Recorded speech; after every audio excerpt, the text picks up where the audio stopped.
blessing to have the sounds of children in worship on Easter Sunday. What a blessing to see all of you out here on Easter Sunday. Will you pray with me?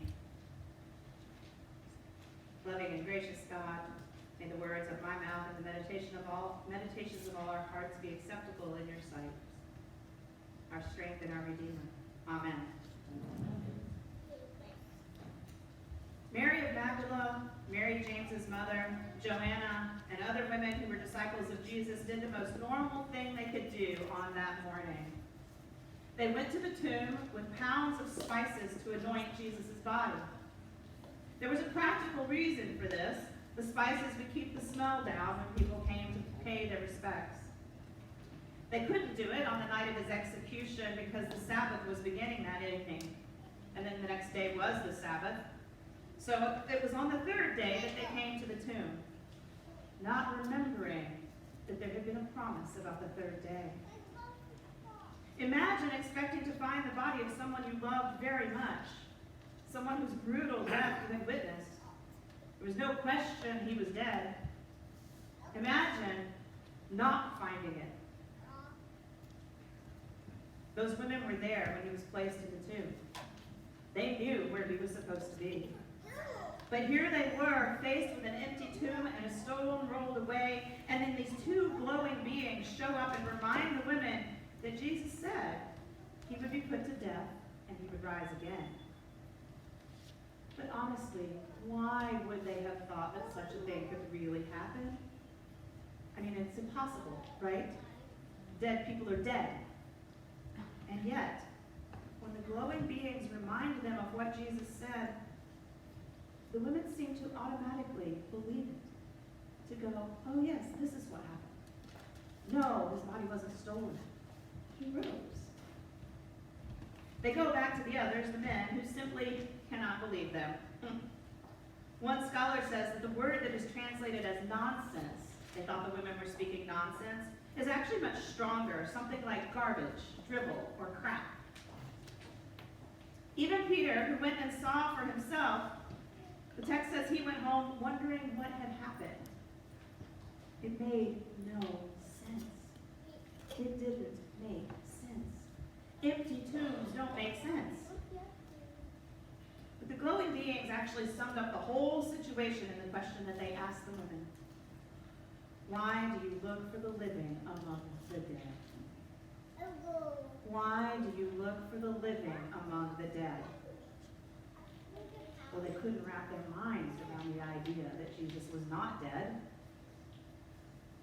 But why do we look for the living among the dead? Listen, we know death. We understand it, or at least in part. We know the rituals that have to be performed when death happens. We know the details that have to be taken care of. We know what to do. Dealing with death, as heartbreaking as it is familiar to almost all of us. As human beings, we cannot escape it. But resurrection? That is uncharted territory, my friends. And if we can't even count on death and taxes, right? Then what can we count on? What are we supposed to do with this resurrection? What is this supposed to mean? There's a service called the Easter Vigil that Catholics and many Episcopalians and Lutherans have on the Saturday night before Easter Sunday. It was originally celebrated so that it would end after midnight and it would be the first service of Easter. During the Easter Vigil, it's traditional to read lots of stories from the Old Testament. We used to say we would read half the Bible when I was in seminary. My spiritual director once told me that all of these stories are answering in different ways. What does resurrection look like? Well, resurrection looks like the creation story. God's Spirit sweeping over the formless void, creating light, sky, land, sea, dark, and every living thing, declaring it good. And resurrection looks like God entrusting us with God's beautiful creation. We're charged with caring for and continuing those amazing creative acts. Resurrection looks like our own creation, where God's breath breathed into earth beings.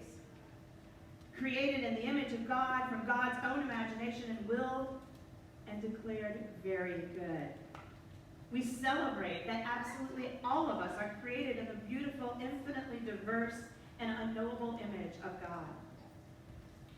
Resurrection looks like God delivering God's people from slavery in Egypt, even though there was a time they weren't so sure they wanted to be delivered. And so we have to decide ourselves whether we are ready to be freed from what enslaves us, even if it might be easier to go back to our oppressor.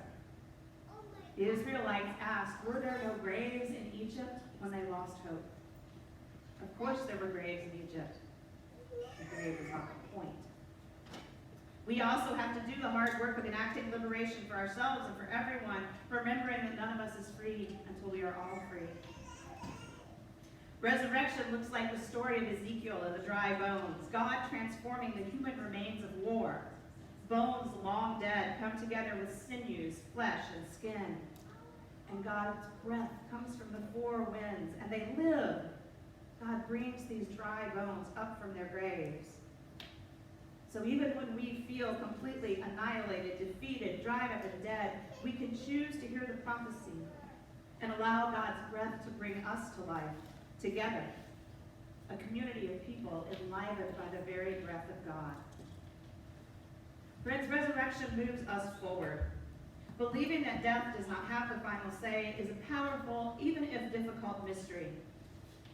Brene Brown says that faith is a place of mystery where we find the courage to believe in what we cannot see and the strength to let go of our fear of uncertainty. Resurrection invites us to lay down our fear and live fully. Resurrection invites us to leave the familiar and to move into what we don't know. We know death. Resurrection is a whole other thing. Resurrection, most of you know that my dad died in January. So preaching resurrection this year is harder for me than it probably ever has been. Like many of you, I've experienced that grief. There's a void in my life. There's an empty space where his texts and his phone calls and his laughter and his hugs used to be. But all of us who have experienced any kind of grief, we understand we wouldn't grieve deeply if we hadn't loved deeply. Even in my grief, I can see that death has not had the final say. Love wins out, defeats death every time. The love that my dad and I shared is still here. That love raised me, taught me to believe in myself, challenged me to do hard things. After I preached my mom's funeral a little over a year ago, my dad said to me, "Now I understand why you had to go to Florida." Like many, my dad was a little bit mystified by my moving to South Florida. Now I see why you had to go to Florida. I treasure those words. My dad was proud of me and what I've been called to do in the world. Now, I definitely did not want to leave the familiarity of having my dad in the world. I miss him. And the certainty I had in knowing that he was there for me. I often feel adrift, navigating the strange new reality that is no longer having parents. But we've all experienced those kinds of losses. And they're not to be taken lightly or gotten over. That's not how it works. We grow around it, and we keep going. So I keep moving to what is next, even if I don't know what it looks like.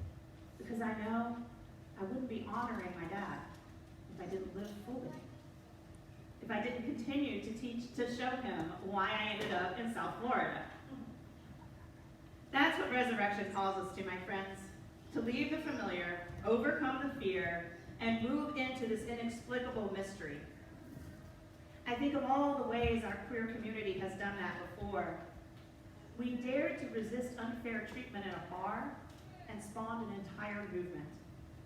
We dared to demand marriage equality, and we got it. And now we have to keep practicing resurrection as our state, and so many states, look to take us backwards to what some think of as familiar and safe. But we know that what lies in that direction is death. And that is not our path, my friends. Our difficult path is resurrection. And how do we do that fully as MCC of the Palm Beaches? As we and churches around the world continue to navigate in the world of sort of post-COVID, we had no choice but to leave the familiar. Many of you will remember our last day in this building, when we had to figure out another way of being church to one another that involved phone calls and Zooms, and you're on mute, and the internet's unstable, and, right? We had to learn how to be present to one another when we couldn't gather here. And it wasn't just churches that had to learn that. Families had to learn it. Everyone. We were all, the entire world over, affected by this. And now we need the courage to embrace a resurrection life when we're not sure quite what that looks like yet. Listen, none of this is easy. We are human, and we don't do well with mystery and uncertainty. I have asked God repeatedly for a memo. Just a hint. Just a tiny little hint of what's next, what am I supposed to do? When I was little, I believed in a God who would literally tell you what to do. Unfortunately, I found that is not true. At least not yet. I live in hope for that memo, my friends, but so far, no memo. The gift of opening ourselves up to the unexpected, though, is the chance to live more fully into our God-given purpose, whether that's individually, or as a congregation, or as a community. See, Easter reminds us that the impossible is not always impossible, that love defies death, and that we are a people called to practice resurrection in our lives so that others may see it. We are called to live full, expansive, loving lives, grounded in the certainty of God's unfailing and overwhelming love for us, each and every one of us, exactly as we are created to be. This is a resurrection life, my friends, and this is our life.